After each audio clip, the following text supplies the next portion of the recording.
Mwana mwasi oyo na video bozo mona na mokonzi aza na ekara na 16 ans. Aza mwana a mineur. Premier point. Deuxième point. La famille nous a contacté ba yebisi biso que mwana akufite azali na bel et bien vivante. Qu'est-ce qui se passe réellement? Mettre l'information tina suka. Information ba pesa ki biso liboso ezali ya solo to ya lokuta. Toyo kana mukie o ba uto bakisa lelo. Adame mwana mwasi waka lezo adame kazo atambola ke. Abenga ba stratégie ya tukutana upusembo abete nguba. Ya kuza tambo déjà ke na minute yo ajanga mabraza. Anga mabraza ake déjà. Ya solo to ya lokuta, mais la famille continue à confirmer que leur fille est bel et bien vivante. Azali et pas ya naye. Mwana oyo azali na 16 ans seulement. Akenda kova na maluku pa ya koko naye. Tokende ensemble na bino po boyoka lisolo mobima. Bande ko balandi koboko bana ezali facilité. Koboko la bana ezali petete. Bande ko mibali pe boye baka. Tango bo sala makambo. Ekoko yeba ko rattraper d'une manière ou d'une autre. Okoko yeba ko perdre makambo ebele. Na acte autant aux opposés acte balobi mesurer conséquence à acte tant aux opposés yango parce que tant aux conséquences ko ya ko kwea ezalaka somme na ko condamner mutute ba posa ya nzoto ezalaka pona mutu nyoso kasi muna mutajira yango na ndenge nae benzamba pesa makasi na couple oyo parce que tozolobela kaka mobali na likangu nae na chiza nae mais mwasi oyo ana na photo ba utiaki ko bala kalate motema neza kote nini pasi na eza na lenge nini mais yango tende sujet ya vidéo nanga sujet ya vidéo nanga na yeko yebisa bino que famille ya mwana mwasi oyo pona respect na bango to kotikala ko tshaka ba audio na bango te balobi ke mwana mwasi azali bel et bien vivante akufite est-ce que bazo banga ko confirmer yango po likambo eke mulai to eza penza bongo biso lokola ba oyo to yeba ko panza ba panzisango to kozonga soki likambo topeseli bino information ezali bongo te tokozongaka mpona koyeba koreparaka yango toujours mpo totambolaka ndenge wana nakose gene te soki nazwi information moko boye nayeba yebi kocontredire yango na boya nakopesa ti mokolo nakoyeba komona mwana mwasi na misu na ngai to mpe na basiya na ngai bakonfirme nga na intérieur kazali mais famille na ye mpenza euti koloba Maman leki na ye tata mwasi na ye noko na ye yaya na ye balobi que mwana na bango azali vivante. Donc babomi ete. Na bi que papa malgré suspendu de son travail, aroyeba koluka. Aroyeba ko zamakasi. Yaroyeba ko surmonter et ça erreur na ye, on assume le vin tiré, on doit le boire et ça la ndenge wana. Mais eloko esali pasi pe somo makasi. Eza que mwana bomo na vidéo, là musu na vidéo moni mo mukolo. Mazaka kaka na 16 ans. Ndesika wapi tobeti sete mingi. Mwana oyo aza kaka na 16 ans. Ma pratique oyo bimisa oyo. Mwana oyo ya 16 ans. Pratique oyo bimisa oyo na video azweli yango wapi. Abandi yango mukolo nini. Sokati na sima. Mwana 16 ans supporter yango ndenge nini. Ozo koka ko gérer makambo wana na 16 ans ndenge nini tango kisa 30 euros ala nani mwana nzambe épargner bana na ngai bana ya bana na ngai bakoko na ngai bandeko na ngai mibali po mwana ya 16 ans déjà zo panza boy et puis za likangu moko papa sali bien te papa wa bota mwana o ata 3 fois comment kozo mwana moninga ya 16 ans conscient kaza na 16 ans zo panza ye on dirait neti on dirait bikate aussi sango lelo on dirait lobby mokile esuka ya mokonzi na kauki lembi sangai na kauki makasi te ozo travaillement sali na nzota mwana oyo ya mukie. Je me pose la question mwana oyo est-ce que kokobima su na mobali ya âge na ye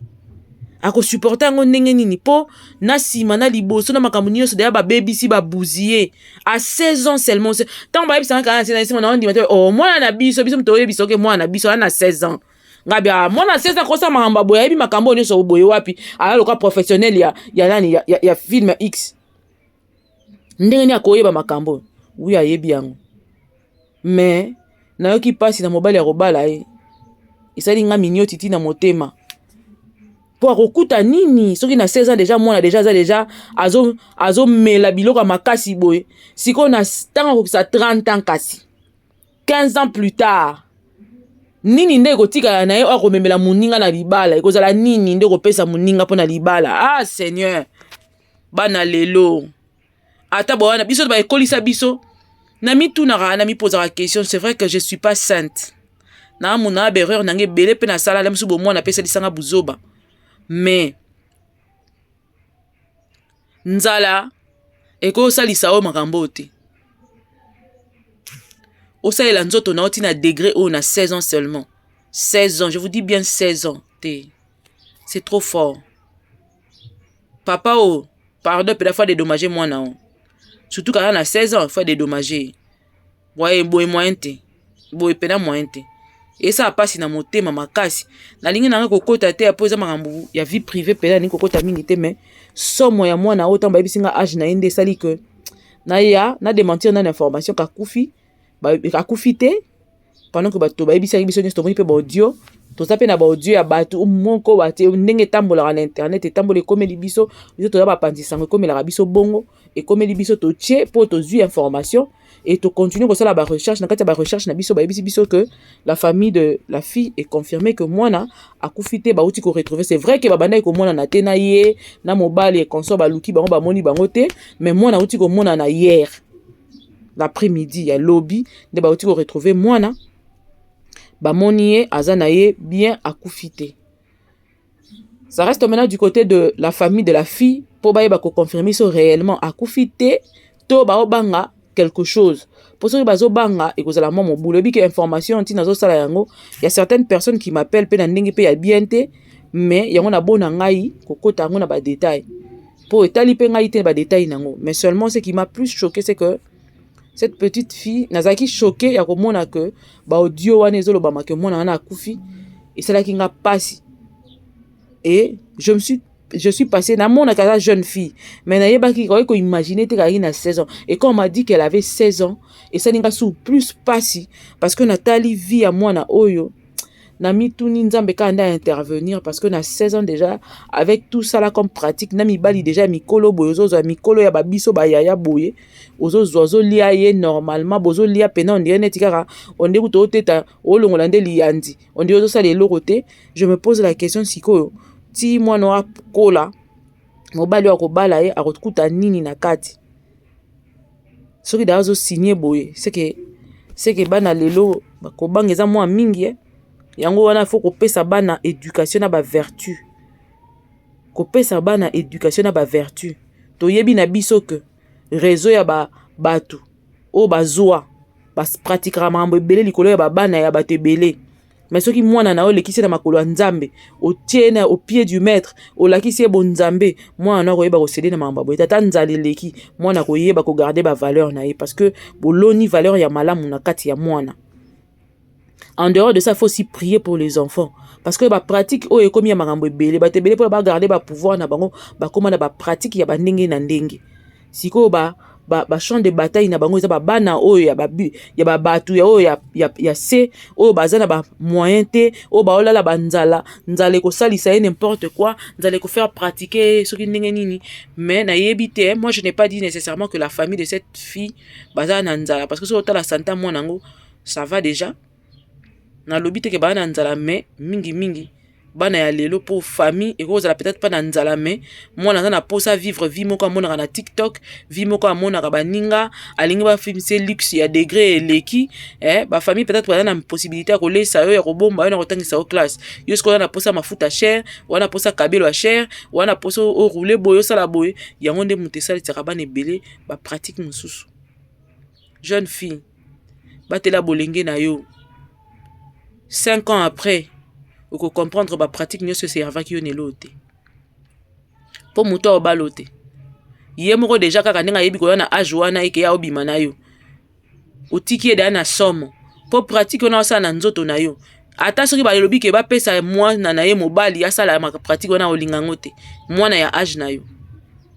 pour comprendre ye azobatela ya ye mpa na yo nda oyo ya kolongola baposa donc oza vrai katula soif katula kiadi sikoyo nde mabe nango eza ke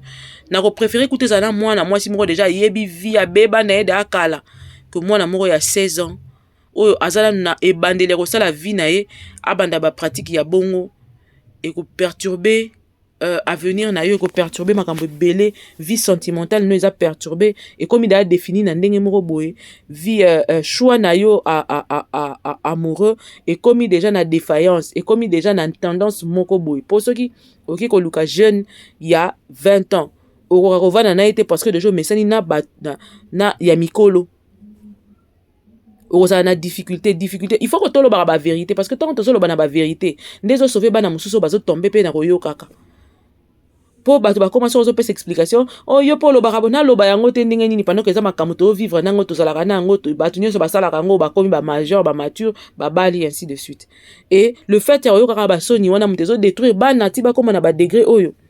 il faut koyebisa ye ke ntango ozosala pratique wana na 16 ans déjà bongo et déformer choix na yo et déformer nyonso ya yo pendant que tu es censé ya kozala mwana o peut-être que ceux qui par entre guillemets bakutaki peut-être na mwana moko ya 18 ans 17 ans ça pouvait encore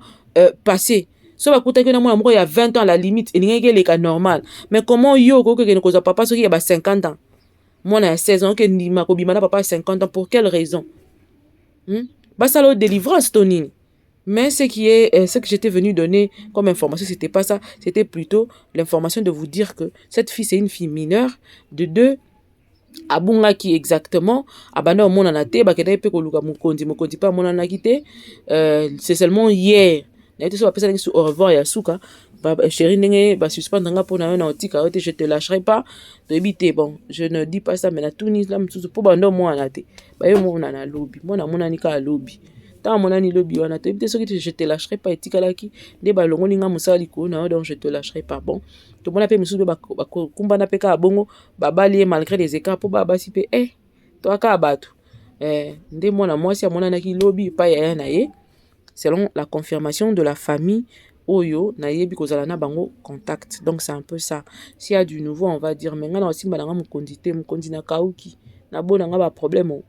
Na za na kaka informatrice et nani journaliste, on a opé information à la population dans tous les sens. Oh, ce qui ezalaki vraiment il s'avérait que cette fille était morte et ngesa la biso pe pasi makasi, mais botika mukondi abomi na ye mutute, mwana batu balobi aza na ye bel et bien vivante. Donc moto nyonso a fingi o a condamné o a lobby biso pe toyoka ki audio lokola ndenge etambolaka nde biso topesaka tozali bapanzisango toyei kopanza pe sango yango tozongi lisusu mpona koyebisa bino après contact na famille bayebisi biso ya solo ete mwana mwasi aza na ye na bomoi boyebi ke na baka ya boye ezalaka mwa nsoni mingi pour que famille eyeba kobima donc faut pas kotia bango mpe mal à l'aise kotika bango ba digérer na nos problèmes parce que il y a de ceux qui on dit que bah jusque là bazo ko comprendre te ba supporter te et l'équipe passe mingi ezo ça la somme mais bango bazo yeba ko zo charge ya mwana na bango ba yebi ndenge ni ba ko éduquer ndenge ni ba ko lakisa nzela ndenge ni ba ko te yaye cette fois-ci pour que makambo boye zonga te mais mukondi nazongi muke pona oloba comment est-ce que mukondi na ron na yo na tromper na yo ko kondima mineur moko bando filmaka yo mineur akotikala ka mineur parce que koyeba ndenge gérer makambo te akoyeba ko gérer makambo te peut-être que pona ye ezaki conquête aki kolakisa ba master na ye touche simbami comme pe bako ko utiliser ye ayeba ko bebisela au poste lelo yo pasi yo longwe musala ekozala na kati ya famille na yo bana na yo na mwasi na yo nde bako ressentir yango yaza na ye mwana arozonga na ye na ndaku na bango vie na ye continuer normalement. Donc il faut vraiment peser à chaque acte que nous posons, savoir peser les risques de ce que nous allons perdre après. Et loko, on entend aux côtés nakati loko, aux ça les loko. Yebaka ko peser. Qu'est-ce que tu risquerais de perdre ce qui est loko on a ça les bimina poissa. Ndeko na ndela qui se rappelle degré à grandeur, il y a danger tout ça dans liboso na biso. So na télé mina bi ke likambo so na sala ngo, eza type kanako kata mitu ya batu. Au salika c'est que yeba ko mesurer conséquences ou supporter conséquences mais soki ozo sa le loko na sentiment ndenge na loba ko pesa ngai sentiment te pesa nga bongo. Pourquoi? Parce que sentiment ce que yé et ko ça ça n'importe quoi et puis après juste kaka sentiment on comment regretter pourquoi je l'avais fait. Je vois que si ko mon kondiazo regretter pourquoi il avait fait, mais ce qui est sûr, la fille n'est pas morte, mon kondia bomi était azali na bon moi famille na et uti ko confirmer biso yango. Donc c'est un peu ça, mais pour na avenir mon kondi zo maele yeba ko balobi soda mo tambolaka na décision, soda mozalaka esprit makasi. Donc mo soda to yebi mampinga zalaka molimo azalaka esprit amitika kate na ba sentiment ndeni ni mokonzo mitika ki boye, mais toza ensemble na yo ekoleka bien. Nzambe asunga yo retrouver musala mususu apesa makasi na moi sino pe na libota na mobimba eko simba na yango. Alors pour ceux pour la jeune fille, vraiment la famille, prenez votre fille, essayez de l'encadrer pour lui permettre à répondre vie en main, parce que quand on commis ça fait peur, ça craint, ils ont payé sa somme, mais bien que l'on te monani batu bayebi batu bayebi na bango yete na bango yete batu pe balunga basi ceux qui a uti ko bima na sex step bazali na mibali musu bazala ba challenger ya basi nyoso ba sex step na bango bima bazala na bado ozanga ne mobali ta ozanga ne ka mobali ka ndingi zalaka. Donc bamisuku balingande so bamoni bwe balobi amato seza kitoko bayepe bakotika mutu kosala so ndeni bosala menzamba batela biso abomba bana na biso abomba bakoko na biso pe bandeko na biso bobo sana te ko s'abonner. On se revoit très prochainement na ba suite mosusu.